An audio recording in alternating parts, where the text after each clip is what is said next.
Hey guys, Beeves here. Today I am playing Battlemage Lichdom, or Lichdom Battlemage, and I'm about 4 hours into this game and I am loving it. It's definitely a difficult game to get the deeper sides of it. I mean, you can just start playing and you're shooting fireballs at stuff, so you know, everybody gets that part. But then it gets pretty deep here. I just recently got Corruption. I've been playing with this a lot. So I'm just going to do some combat, and then after I finish that, I will kind of explain what's going on here behind the scenes.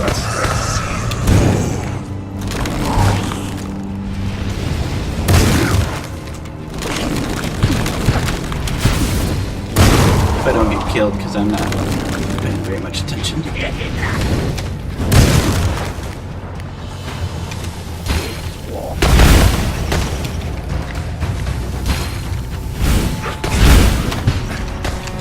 Somebody froze me.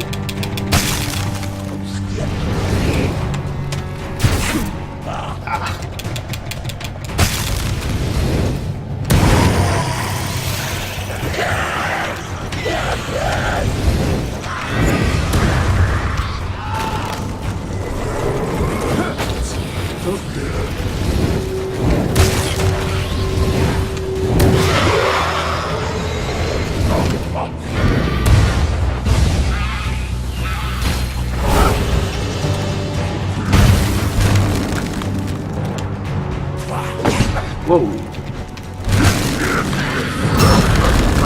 No, mini radar to show you an enemy sneaking up.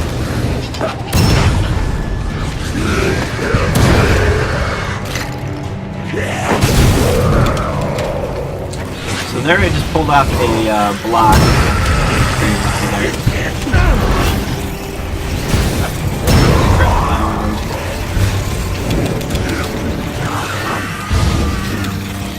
Maybe I should have not played at this section since I am distracted. But as you can see, there is kind of a lot going on.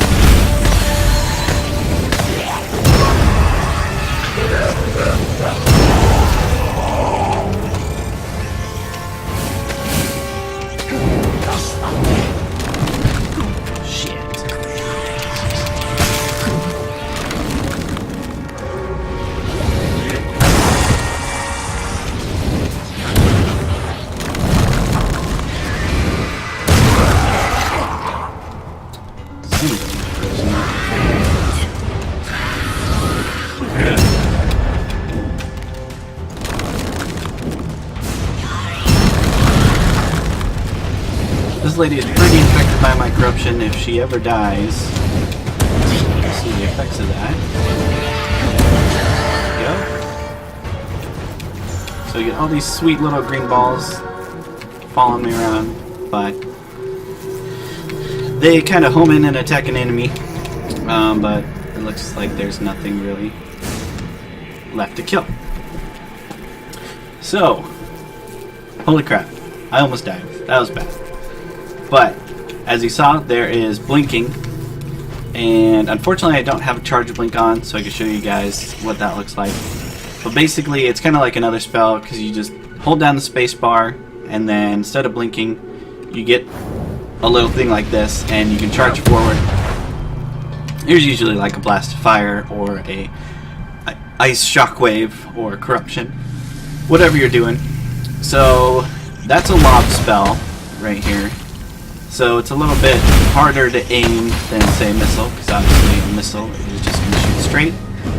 And if you're pretty close to aiming at the target, it's going to zoom in and home in. So not having a cursor or anything isn't really too terrible here. And then I also have a ray.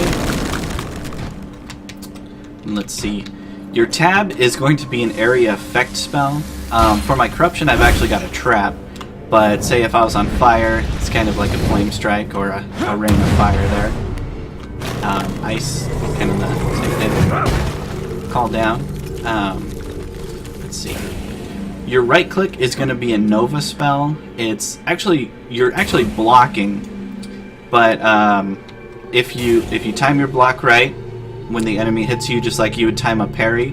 It usually blasts in a giant nova, but like I said, you can modify that spell so different things happen when you parry. But I think it almost always is a nova. In my bottom left there, you'll see my shield, and you're going to have 3 life bars. They say it's kind of like having 3 layers of your shield. And after one of those breaks, it does not regenerate.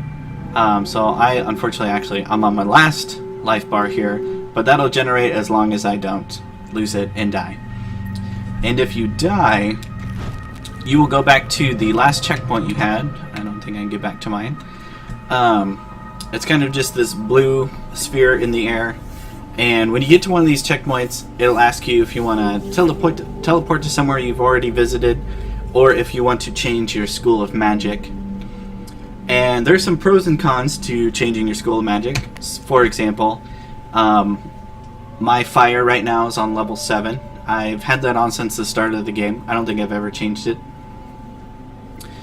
And what that exactly does, every time it goes up a level, you'll see here, you'll get 3 options. Either increased effect length, like how long the effect lasts, critical effect multiplier, or something like damage dealt, the percent of damage dealt. And I think those also stack. The first level is like 1% damage, the second time it was 2% damage increase, the second it was 3% damage increase. So I'm up to 10% damage and 6% critical effect multiplier on my fireball, or my fire school of magic. And so here are your 3 different spells. This is your area effect. That's my fire ray. This is my actually flame strike is what my missile is called right now, but this is a missile, and this is my nova or block spell. And then on corruption here, this is my lob. The infesting nova, it's kind of that right click blocking nova. Applies a small pulse state that bursts upon critical damage, dealing 100% mastery debuff added, which is like, it's a debuff, so mastery is pretty much like debuffing. And this is my infestation trap. So instead of like a giant rain down of fire or ice like my other 2 abilities, this one actually puts a trap on the ground that goes off when an enemy gets near, which is pretty handy. And the cool thing with that is, I'm trying to remember, I think my trap is the one that gives those gives me those green nope, I lied. So this is that purple hive thing that was following me around. It's from my trap. And targets that are affected by a hive that matures after 10 seconds on death spawns a hive for 5 seconds, which spawns bugs that apply a 80% mastery debuff. So the hive's following me around, shooting stuff, the guy's weakening them. And then my lob here, a living bomb that matures after 10 seconds on death will spawn 10 bugs that deal 49 damage and have 27% chance to transfer elemental status effects. So those are those green balls that were flying around in the air. So like I was saying, that's kind of one of the combos I set up. When I'm starting a battle, I'll usually lay down a trap, hopefully get them infected with the hive, and then I will lob my contagion onto them. And if I'm just fighting that one enemy, I will just keep him frozen with my frost ray for about 10 seconds, and then I'll kill him, and then I'll have that hive to debuff the rest of the enemies for the battle, and those also flies that fly around and damage enemies, which is kind of cool. So like I said, so you probably noticed on my frost I don't have an arrow or lob, it's the ray of frost, just one of the different shapes that you get in this spell, and why there are so many different possibilities. We'll take a look at the crafting here, which is very, very overwhelming at first, but the way that I get over that is I could spend hours and hours in this game just crafting different spell combinations and reading about what the different effects are going to do. But what I've done is, when I get to a really difficult section, or when I get to a section where I keep dying, that's when I decide it's probably about time to upgrade my skills. And so what you do is just the elements you have here. So I got fire, ice, corruption. Let's say I wanted a spell that was an ice missile instead of my ray. Like I want increased range on my ice. So we'll start with the school magic. And From there, we're going to look for a shape. So that's the second part. So you've got your areas of effect, you've got your nova or your block, and you've got your rays, you got your lob. Let's see, ray, nova, aimed missile. So here we go. Now we've got our school and our shape. And now what do we want this missile to do? Do we want it to do damage to the enemy, or do we want it to keep it frozen for a long time? And that's kind of what you do here. So your control effects are kind of, your controller mastery are kind of your debuffs, and crowd control, obviously crowd control. And your destruction is going to be your damage. So if you hold shift, once you get to the third part, if you hold shift over the last element of the spell, it's going to give you a preview of what your spell would be. So here's Destruction Attuned, does 145 damage, 15% slow for 5.7 seconds. Also 5% crit chance, 75 critical effect multiplier. Apocalyptical chance, I have no idea what that means, should probably look that up. More deconstruction. Let's see here. Let's say if we wanted to do control instead of deconstruction. Destruction. There we go. So here, control attuned, 145 stored damage applied when freeze is broken by a non-ice direct damage spell. So this spell, it's going to freeze the enemy for 3.6 seconds, and it's kind of setting you up for a combo, because what you want to do is you want to freeze the enemy with ice, and then you want to switch to, say, a fireball or a lob or something, another damage spell, and break that ice with a different school, and that's when you get that additional 145 damage. And that's just one of the many possibilities in this game. Like I said, like with my corruption, I put those pustules on the enemy, and I freeze them until they are ready to go out. So destruction, control, and mastery are the three different on your last element. I don't even know what they call that. But so there are so many possibilities there, and then you also get synthesis here, which is like crafting and upgrading those elements. And it's done in a very simple, awesome way that I love. So 3 elements make a next level element, 3 of those elements make a next level element. And your crafting tiers are pretty much just like the basis that started with World of Warcraft. You have white, green, blue, purple, and then your gold or orange, yellow, your legendary. Kudos to them for setting the standard in the industry, because I see that in about every single game that I play now. But yeah, here's kind of what I was saying. So let's see if I got any. So I got 3 controls here. So just control, control, control. You can drag them or right click them.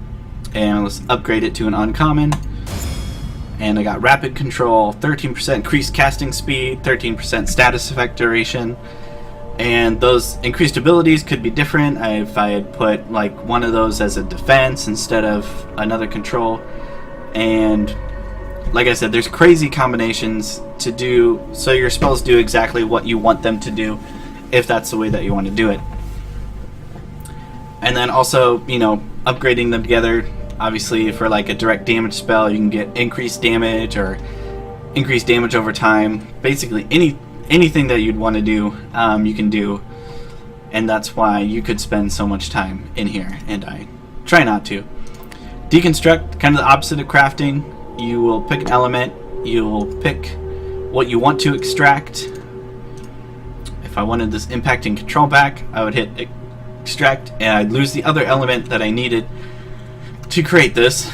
But you get the one that you want back. So instead of it being random when you deconstruct it, you pick what you want and lose the others, which is kind of nice. And reforge, this it's kind of like leveling up towards a legendary, I believe. I think it's a guaranteed legendary. I haven't done it yet. But let's see here. You don't get very much experience from these commons. I'm sure, you know, once you start reforging purples and stuff, the experience probably goes up a lot faster. But for example here's my bar, and just a tiny bit of experience there. And when you reforge it, you get this experience towards your legendary, and you also have a random chance at a new item.